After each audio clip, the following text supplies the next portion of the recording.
Yesterday, I suggested that the opening words of the Apostles' Creed, I believe, are not just about mental assent to a set of dogmas, but really point to the notion of trust.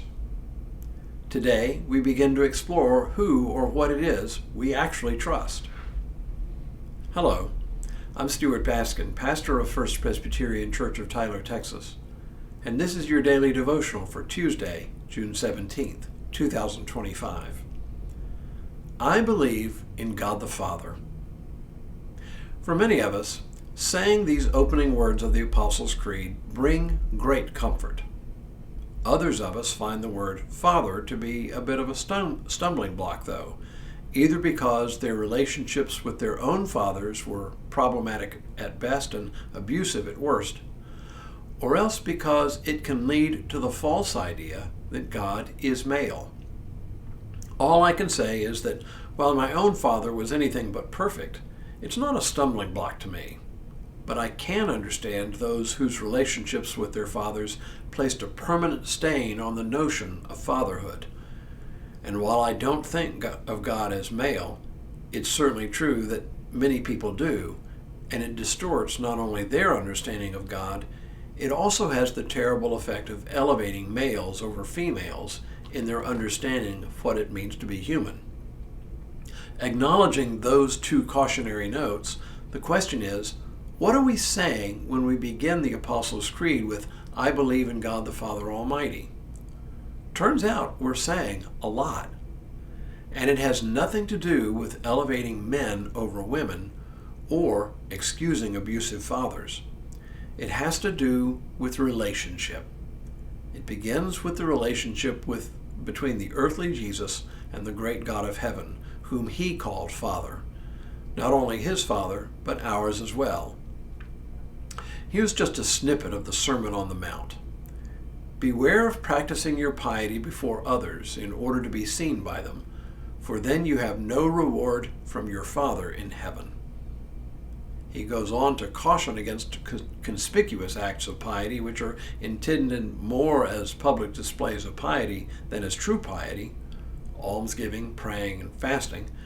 At the end of each of these warnings, he repeats the idea of God as our Father. Whenever you pray, go into your room and shut the door and pray to your Father who is in secret, and your Father who sees you in secret will reward you.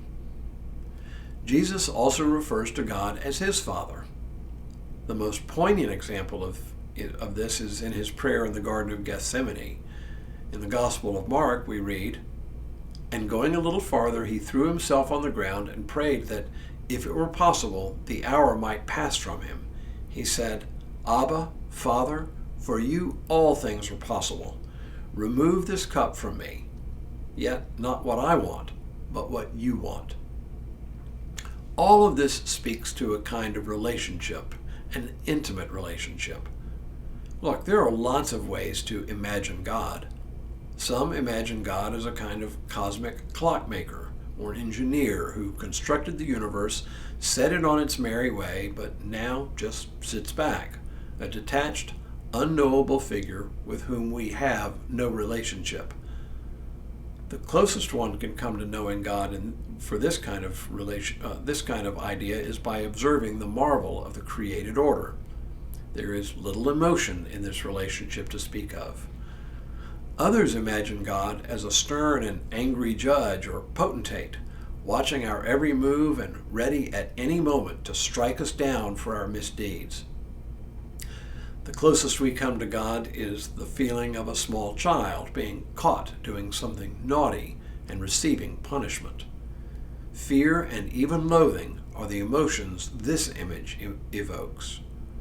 Against images like these, the Apostles' Creed points us to a God with whom we stand in meaningful relationship, one characterized by love, affection, and forgiveness. Human parenthood provides an incomplete but relatively helpful metaphor to indicate that the God in whom we trust and in whom we believe is neither a detached clockmaker nor an ill-tempered tyrant, but a God who invites us into a living and loving relationship.